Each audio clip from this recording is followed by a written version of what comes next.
Okay, here's a thought. What if the biggest threat to your influence, the thing that's maybe quietly undermining your work, your relationships, even stopping your growth, what if it isn't the obvious stuff? Like not external competition or not having enough resources or office politics. Right. What if that silent enemy is actually, well, inside you? That's exactly the question, isn't it? It's a tough one, and it's what our sources really dig into today. We're doing a deep dive into pride, not just as, a simple flaw, but as this key silent underminer in our professional lives, especially in leadership. Yeah, so our mission here is to arm you with insights from some fascinating sources we've looked at. It's a real mix of psychological analysis and some pretty timeless ancient wisdom. We want to lay out exactly how unchecked ego can corrode your influence, trust, and your ability to grow. And maybe show why humility isn't just nice to have. It's actually strategic. It really is, and probably more necessary now than ever. Think about the modern workplace. You're constantly visible. Collaboration is intense, high stakes. Leaders are basically under a microscope. So pride in that kind of environment, it's a direct liability. I mean, it just blocks the flow of information you need. It stops you from adapting quickly, and, well, trust just can't survive alongside it. Okay, so let's unpack this internal erosion idea. You said pride is deceptive because it looks like strength. Exactly. It doesn't walk in wearing a sign saying weakness. It shows up, Monday morning as certainty when maybe what you need is flexibility. Or it demands control when collaborating would actually get you further. Ah, so it's sneaky. Very, and that's the real danger.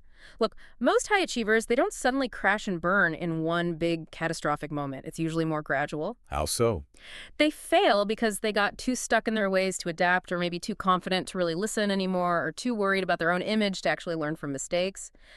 The fall is almost always preceded by the subtle shift inside. Can you describe that shift? Like what changes internally when pride starts creeping in?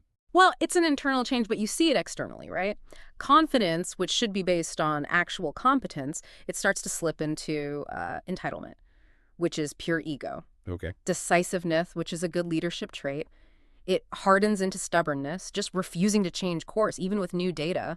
And maybe the biggest one, a real commitment to learning, gets replaced by just defending your authority. When pride takes over, the whole point of leadership kind of flips. It stops being about service, about the mission, and becomes about self-preservation. So the goal isn't doing what's right for the team or the project anymore. It's more like doing whatever keeps me looking good and proves I was right all along. Precisely. And that shift, that internal pivot towards protecting yourself, that's where the erosion really starts. Credibility, connection. They start to wear away. Your team feels it, your partners sense it. And honestly, over time, that damage is incredibly hard to undo. What strikes me is how old this idea is. This isn't some new business school theory, is it? Yeah. Our sources connect this straight back to some, well, profound ancient warnings. That connection is really powerful. This idea that internal flaws lead to external problems. The sources basically call it a divine axiom, like Proverbs 16.8, pride goes before destruction and a haughty spirit before a fall. Right. It's less about moral judgment, maybe, and more just a universal diagnostic, like this causes that, simple cause and effect. But pride can sound so big and obvious. Yeah. Like cartoon villains. How do these older sources define the kind of subtle, dangerous pride that actually trips people up professionally? Yeah, it's way more insidious than just bragging. The wisdom literature points to 3 core ways it shows up that are direct risks today. First is self-sufficiency. Okay. That quiet belief that, I can handle this on my own. Yeah. You minimize needing your team's input or external advice, and that just guarantees you'll have blind spots. Sounds like that lone wolf approach. Yeah. Works okay maybe early on, but totally breaks down when you need to lead or scale something complex. Exactly. Then the second one is self-exaltation. This is that constant drive, even if it's subtle, to prove you're better or to get recognition. It's sort of like narcissistic leadership. It just sucks all the oxygen out of the room for everyone else. Leads to high turnover, for sure. Makes sense. And third, they talk about a disregard for the source of gifts. Basically, taking all the credit for abilities that might be innate or just lucky circumstances, it breeds this really deep, ungrateful kind of entitlement. Yeah, the consequence for having that internal mindset. Yeah. It's laid out pretty starkly in James 4.6. God opposes the proud, but shows favor to the humble. Now, that sounds spiritual, obviously, but connect it back to the strategic reality you mentioned. What does opposes actually look like in, say, an office setting? Well, the original Greek word for opposes implies strong, active resistance. Imagine trying to push a big project forward, but feeling like the whole environment, your team, other departments, maybe even market forces, is actively pushing back against you. Pride creates its own resistance. Your team quietly stops trusting your judgment. Key partners might start holding back unfiltered information.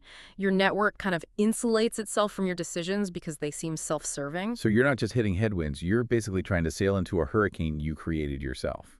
That's a great way to put it, precisely. And then the flip side, the favor or grace given to the humble, that translates into real professional advantages, like the active trust of your team, the loyalty of your network people who will actually give you the hard truth, and maybe most importantly, the ability to see reality clearly while the proud leader is stuck in their own bubble. Which brings us to the, let's say, the human cost. Even setting aside the spiritual angle, our sources argue pretty strongly that unchecked ego basically builds a psychological prison, one that guarantees failure. Oh, absolutely. It locks the leader into this cycle of bad decisions and increasing isolation. It often starts with just distorted self-perception. We call it hubris, right? This exaggerated sense of your own competence leads you to underestimate risks, overlook details. The ego builds the shield. You rationalize every mistake. You always see yourself as the hero of the story. And if you're always the hero in your own head, you can never really learn from mistakes, can you? You can't, because when failure happens, and it will, the ego makes sure the blame goes outward. It's never, my strategy was flawed. It's always, my team dropped the ball, or the market conditions were unfair. So because you never truly own the mistake, you're doomed to repeat it. Leaders make the same strategic blunders over and over because they never got the diagnosis right the first time. How does that lack of self-awareness then mess up actual decision-making, like in the boardroom? It directly corrupts how you take in and process information. First, confirmation bias just runs rampant. Okay. If your pride is tied up in a certain project or idea succeeding, you unconsciously start filtering everything. You ignore dissenting views. You amplify any little piece of data that supports what you already believe. It leads to dangerously narrow thinking. But wait, what about sticking to your guns? Good leadership sometimes means holding firm on a tough path when everyone else doubts, right? How do you tell that apart from just stubborn pride? That's a great question, and it leads to maybe the costliest outcome. Escalation of commitment. You know, the sunk cost fallacy, but turbocharged by ego. Explain that. The proud leader keeps pouring resources, time, money, people into a failing project. Not because they genuinely believe it can still work, but because admitting the initial decision was wrong, that would be an unbearable hit to their ego. So they'd rather bankrupt the company than admit they made a bad call. It sounds extreme, but yes, that's often the subconscious driver. The focus shifts entirely from maximizing the outcome to minimizing personal embarrassment. And because leadership is so relational, this internal mess inevitably creates toxic team dynamics. Okay, tell us about those dynamics. What does pride feel like for the people working for that leader? It just poisons the whole atmosphere. Teams suffer from constant micromanagement because the leader, convinced of their own superior wisdom, just can't truly delegate or empower people. They interfere constantly. They also face this intense resistance to feedback. Any constructive criticism gets treated like a personal attack, not helpful input. And that just breeds fear. People learn very quickly that silence is safer than speaking up. And what about when things actually go well? Oh, then you see the classic double standard. The leader engages in credit grabbing for any success, but is incredibly quick with blame shifting when things go wrong. Wow. And that behavior, it just destroys morale. Your best people will leave, guaranteed. The only ones who stick around are often those who learn to prioritize pleasing the leader over actually doing good work. So the biggest challenge here, it seems, is that pride is such a master of disguise. It doesn't show up looking like weakness. It hides behind traits we usually admire. Exactly. It's the ultimate deceiver. That's why we need really clear ways to tell the genuine trait from the ego-driven fake. Let's start with confidence versus arrogance. Okay, confidence feels secure, right? It's based on a realistic sense of your skills, and you're usually happy to celebrate others' wins because you don't need that external validation constantly. That's it. Arrogance, though, it comes from an inflated ego, so it's incredibly defensive. It sees someone else's success as a threat. Like, there's only so much success to go around, and they need it all. Its foundation is brittle. Okay, how about conviction versus dogmatism? Mhm. Leaders need conviction. Sometimes they have to stand firm. How do we spot the difference there? The test is, are they willing to genuinely engage with the data or arguments that challenge their belief? Real conviction, even if it's strong, stays open to new insights. It can handle robust discussion based on evidence. Right. Dogmatism, though, is purely about the ego needing to be right. It shuts down opposing views, sometimes using intellectual bullying. Certainty becomes a weapon to avoid vulnerability. And the last one you mentioned. The difference between healthy independence and just dangerous isolation. Isolation usually comes from fear of looking weak, fear of being wrong, or from that deep belief that nobody else is as smart as you are. So the leader cuts themselves off, refuses advice, avoids accountability. They end up operating in this fragile little silo. Healthy independence is different. It knows when to lead from the front, but also when to rely on the team's expertise. So the big paradox here is that humility often gets mistaken for weakness, doesn't it? But what you're saying, based on these sources, is that true humility is actually the deep strength needed to be vulnerable, to admit you messed up, to genuinely serve others. And that's the formula for real, lasting influence and loyalty. Exactly. But that kind of strength needs deliberate practice. It requires discipline. If you understand this internal threat, you need to build in some consistent preventative maintenance. The sources talk about something called the pride audit. A pride audit. Okay. Yeah, think of it as a practical tool, something you do regularly, maybe weekly, just for self-awareness, to catch things early. I can see how that sounds good in theory, but maybe really hard to do, honestly. How do you conduct an effective internal audit without just, beating yourself up or getting lost in navel-gazing? That's the key. The audit has to focus on motive, not just performance. Your performance review tracks results. The pride audit tracks the why behind the results. You have to ask yourself some brutally honest questions, especially looking in those corners where pride tends to hide. Okay. Give us some of those key questions. What should the listeners maybe ask themselves this week? All right, start with this. What really motivated my key decisions this week? Was it service to the mission, or was it protecting my own image? Ooh, that's tough. Here's another test.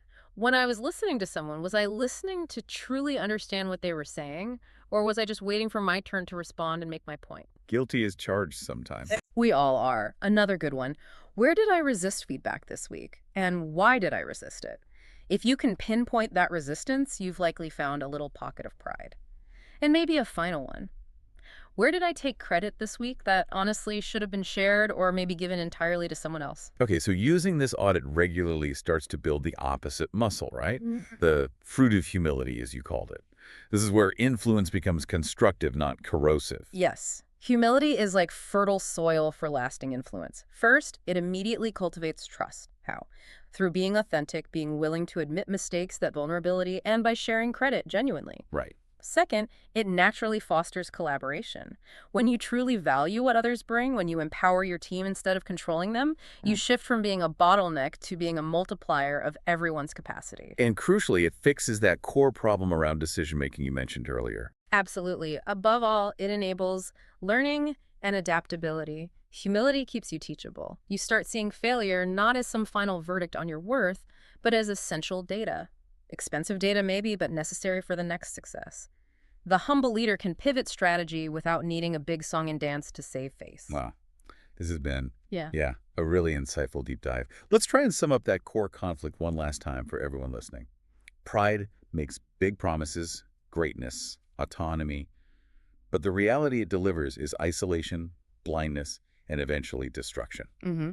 Humility, on the other hand, asks for service, for the hard work of vulnerability, but that's what actually unlocks genuine trust and influence that lasts and even multiplies. And that choice, it's there every single day for every leader. It's between that path of self-exaltation, the ego's way, and the path of surrendered influence, which serves the mission. It's a choice you make not in the big public moments, but really in the quiet decisions of the heart. So, for you listening, what does all this mean this week? As you think about the kind of impact you want to make, our source material leaves us with a final, pretty challenging thought to chew on. Yeah, consider this question seriously. What part of your influence, the impact you're having right now, will actually outlive you? And then ask, is pride helping that legacy or is it hindering it? Because true influence, lasting influence. It isn't measured by the awards on your shelf or the title on your door. It's measured by the positive impact you leave behind for something bigger than yourself.